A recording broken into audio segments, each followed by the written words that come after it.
Hello everybody, I am Dr. Gopal Dilipant Bahurupi, working as a consulting diabetologist and rheumatologist in Nucleus Hospital and Research Center, Balikashram Road, Ahmednagar. I am trying to give information regarding this current COVID pandemic just to shape the knowledge of a general practitioners.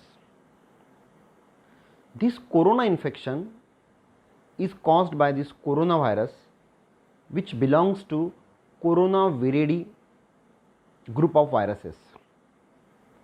This is a positive sense RNA virus. The virus has club-like spikes on their cell surfaces, and the virus has a large RNA genome. This virus is also called as COVID-19. The other names of the viruses are SARS-CoV-2, which is a more scientific name given by WHO. Why we are called as SARS-CoV-2? Because historically, if you go in 2002, the similar kind of viral infection involving the respiratory tract was noticed in 2002, and that was called as SARS-CoV-1. Then there was again this kind of infection which was noticed in the Middle Eastern countries, which was called as MERS-CoV, and that is why this infection, which usually leads to respiratory tract infection and the complications, is called as SARS-CoV-2 or COVID-19. COVID-19 is an infectious disease caused by severe acute respiratory distress syndrome coronavirus 2. It is also termed as a novel coronavirus. The disease was first identified in 2019 in Wuhan, the capital of China's Hubei province. Then after, it spreaded globally, resulting in the ongoing 2019-20 pandemic situation. If we look at the signs and symptoms of these viruses,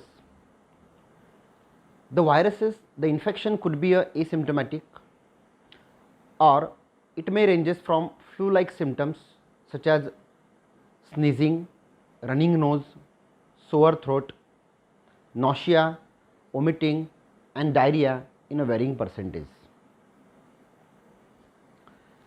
Severe infection can be manifested as high grade fever, cough, fatigue and shortness of breath. Certain emergency symptoms are difficulty in breathing, persistent chest pressure, confusion or bluish face or lips called as a cyanosis. Complications of these viruses are rhinitis, sinusitis, bronchitis, exacerbation of COPD with this kind of infection.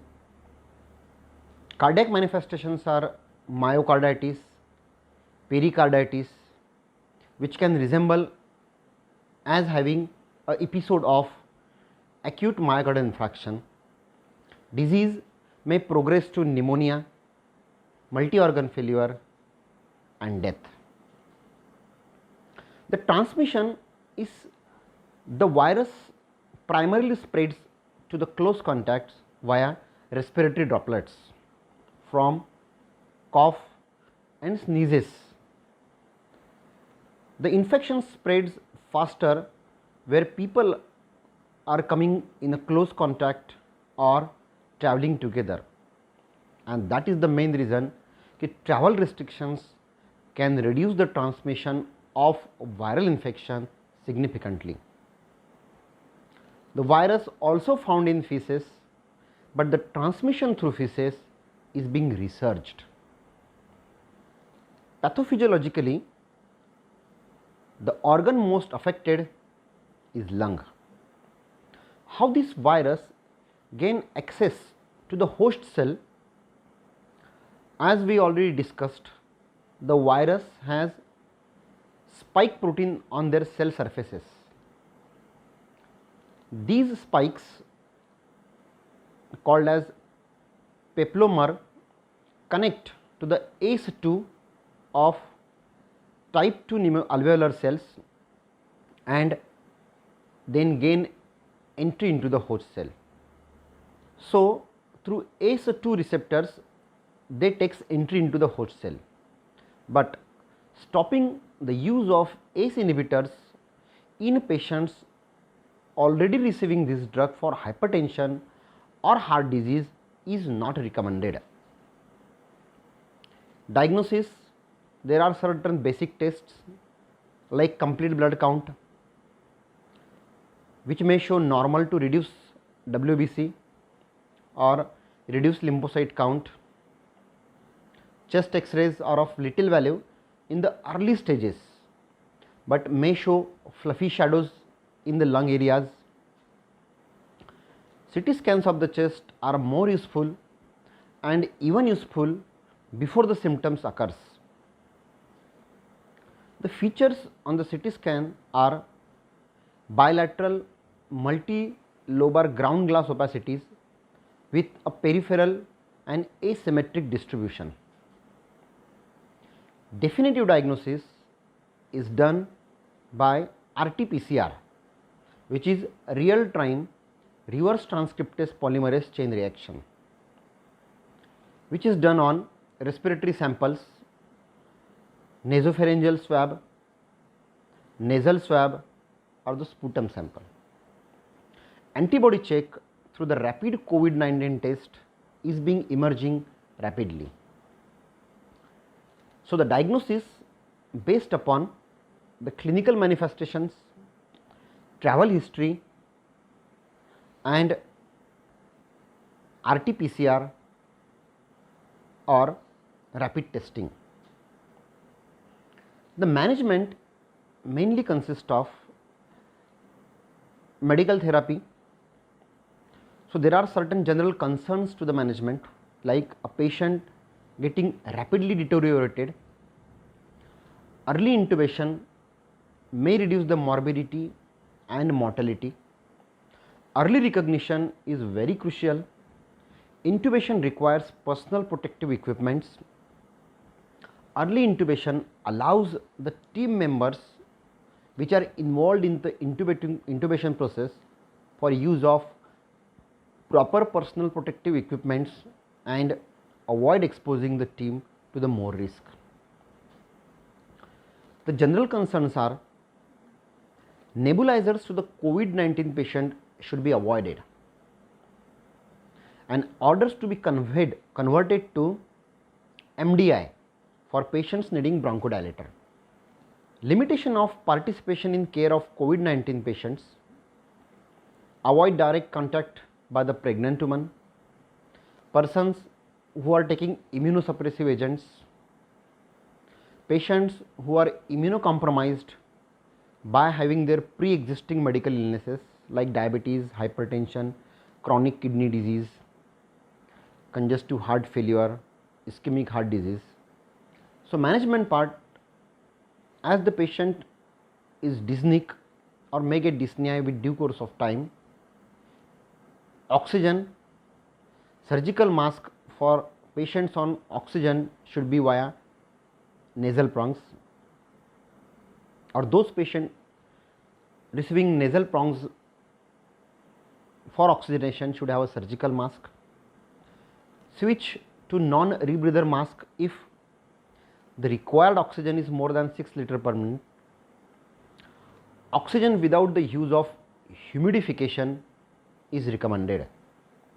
A non-rebreather mask is a preferred option for escalation of oxygen therapy prior to intubation, and avoid BiPAP, CPAP, bag mask ventilation rather than go for a early elective intubation is a preferred method.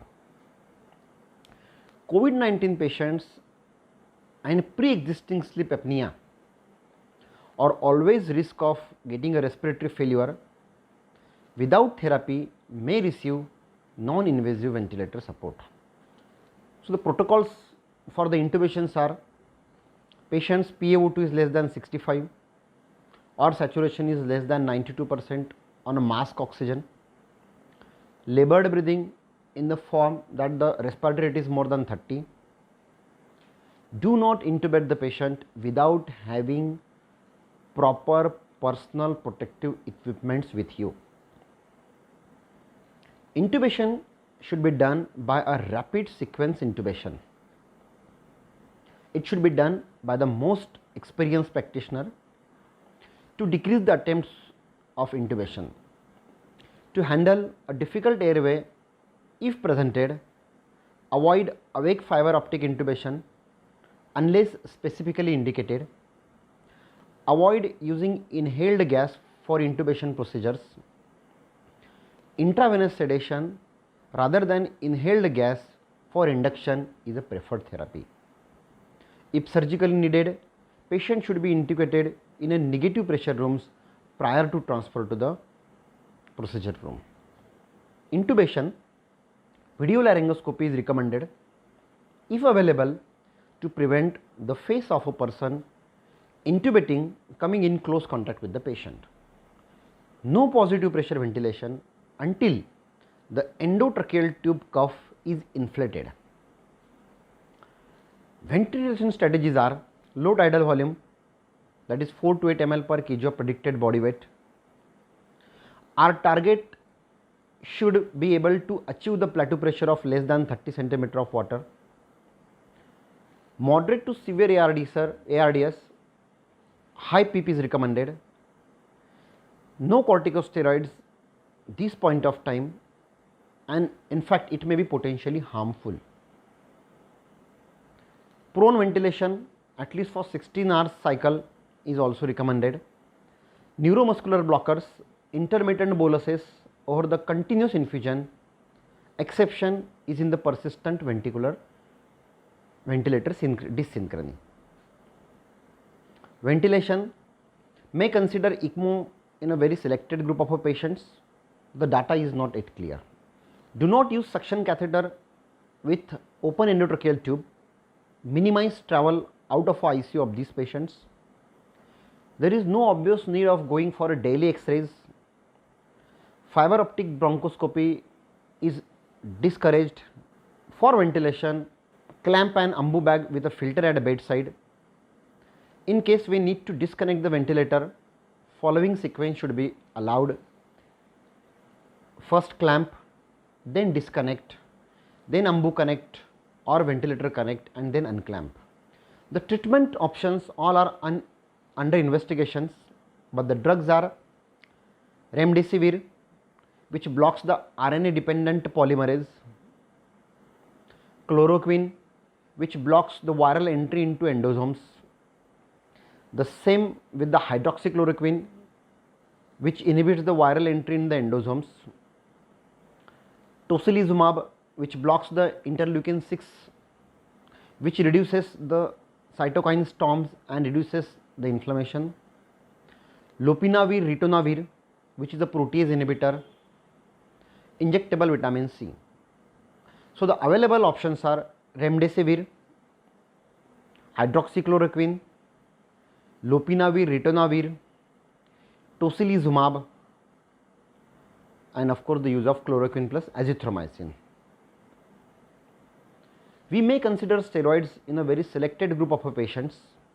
The criteria being, if the patient is not having fever for more than 72 hours or not more than 7 days from the beginning of symptoms, bacterial infections must be excluded, and CT scan of the chest shows worsening of the infiltrates in spite of being treated by the conventional treatment.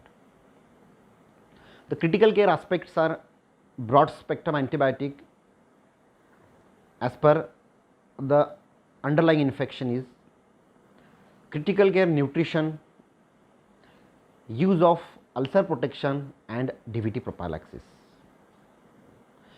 The key factors in prevention of COVID-19 are social distancing, avoid touching to the mouth, nose and eyes, frequent hand wash with soap and water, need to quarantine yourself if you are at risk or getting or having symptoms, isolate if the patient is diagnosed, and strictly follow the administration guidelines. Prevention is always better than cure. Now, this is especially for doctors or the nurses who are, or the staff who are coming in close contact with the COVID patients. So, we have divided this personal protective equipments or caregiver protection into three categories. The category 1 is a clinical staff taking care of these known COVID-19 patient or a suspected patient under investigations. The person who is taking a care must wear a head cover, eye protection goggles or a face shield, N95 mask, double gloves, protective gowns of non-woven fabric and a shoe cover.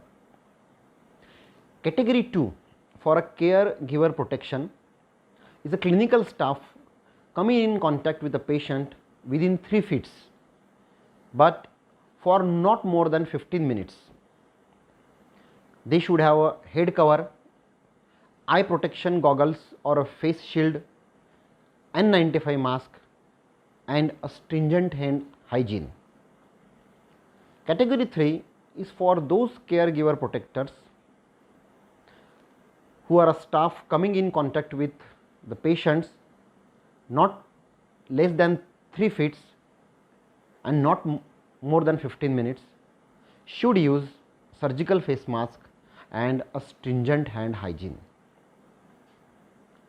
So, by strictly aligning to these guidelines, we will definitely in a position